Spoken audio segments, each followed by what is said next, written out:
شكرا حسام حسن، واتصالات تكشف المستور. شكرا حسام حسن لانه بجد كشف المستور واسقط الاقنعه. شكرا حسام حسن لان عرى ناس كتير وخلانا نشوفهم بعين اوضح ما كنا شايفين. شكرا حسام حسن لان خلى المثقفين او اللي بيتقال عليهم مثقفين مرضى نفسيين. بجد مرضى نفسيين. الناس اللي طلعت قالت على حسام ده مريض نفسي، الله اعلم بمين المريض النفسي. المريض النفسي اللي انكشف وبان، المريض النفسي اللي عامل من الربع قيمه.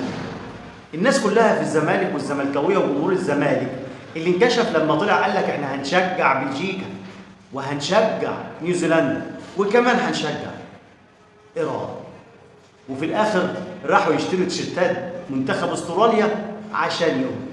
فشكرا حسام حسن ان كشف لنا ناس كتير اكتر ما كانوا مكشوفين.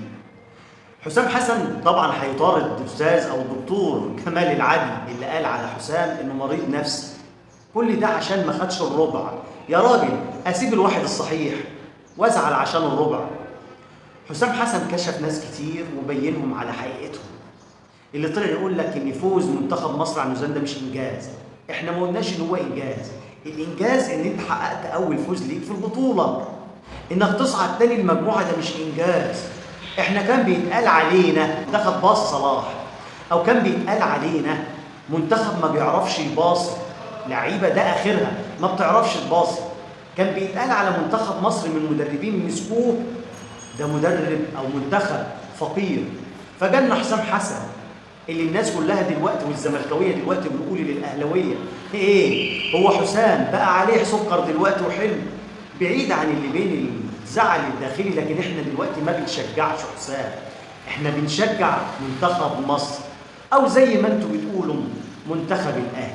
يعني انت عايز تقول دلوقتي ان انت بتشجع مصر؟ ايه يا عم الوطنيه اللي عليت عنك فجاه دي؟ احنا طول عمرنا كجمهور النادي الاهلي وطني وبنساند منتخب مصر. تعال اقول لك يا اللي زعلان ومكسور بالخاطر قوي عشان حسام خد 8 من الاهلي وما خدش حد من الزمالك غير 3. قال لك ده كابتن حسن شحاته نفسه الزملكاوي كان وصل لمرحله ان بياخد 9 و10 لعيبه من الاهلي وياخد 1 أو 2 وساعات ما بياخدش من الزمالك حاجه، وبرضه كان بينعمل عليه حمله. طب تعالى اقول لك على حاجه احلى ممكن تعجبك. مش انت نفسك اللي طالع تقول الاهلي ده الزمالك به بقى فيه زيزو، امام عاشور، واحمد عيد وبن شرقي وما اعرفش ايه. يا عم طب خلينا في اللي في الاهلي، زيزو وامام عاشور. مش انتوا كنتوا بتقولوا دول ولاد الزمالك؟ طب يا عم الزمالك بقى 5 والزمالك والاهلي 6. اهو سهله ازاي؟ بقت بسيطه. لكن بجد صدقت اتصالات لما كانت عامله اعلان عربيه مستشفى المجانين. فعلا كانت سابقه زمانها رغم ان كلنا كنا عارفين.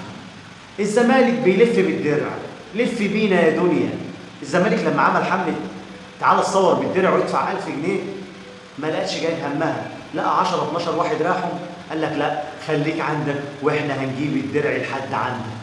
الزمالك هيلف بالدرع مصر عشان اللي عايز يدفع، قصدي يتصور مع الدرع يدفع برضه ال1000 جنيه، بس هنجيلك لغايه عندك.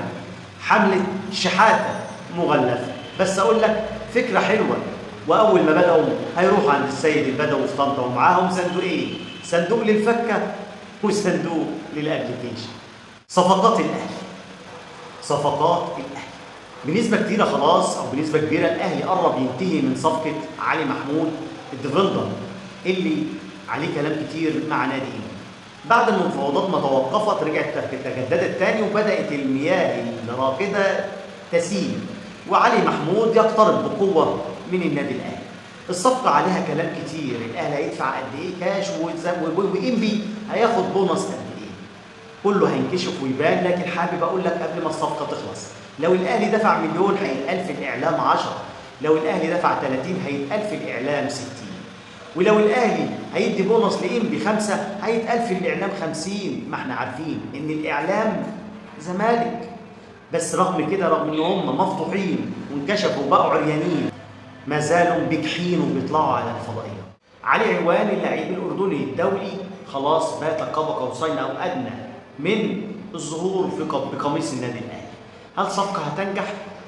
اللي كنا فاكرينه وكنا متوقعينه وكنا الاهلي كان بيتكلم عليه السنه اللي فاتت كان يزن النعيمان، لكن اصابه الصليبي ضيعت الصفقه.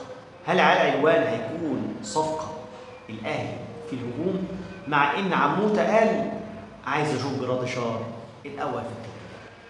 بالتوفيق للنادي الاهلي في صفقاته، ويا رب الاهلي يراجع نفسه في صفقه تريزيجيه، اكيد فيها حاجه. صحفي طلع امبارح مع هاني حتحوت بيقول، والله ما اعرف اسمه عشان ما تقوليش اسمه ايه، قال ان منتخب الجزائر قال ايه بيفوت للنمسا. ليه يا عم؟ ايه اللي حصل؟ قال لك اصل في لاعب من النمسا كان في الدقيقه 91 بيعمل استريتش فحصلت الهجمه محرز احرز الهدف. طب ايه المشكله؟ قال لك اصل الدكه الجزائريه والمدير الفني للجزائر زعل ان محرز احرز الهدف عشان كده هنبقى كسبنا وهنغلط في اسبانيا. فاحنا جينا في الدقيقه 96 متشاء الظروف يا مؤمن ان اللعيب اللي نزل في النمسا هو اللي احرز الهدف. ياه للدرجه دي؟ فعشان كده منها التعادل بتاع النمسا خرج ايران وبعد الجزائر عن اسبانيا. طب هو ده يحتسب توفيق؟ ايوه، لو ايران خدت اللقطه بتاع اللعيب اللي بيعمل استريتش في قلب الملعب ده تقول لك لا في لعب في المباراه.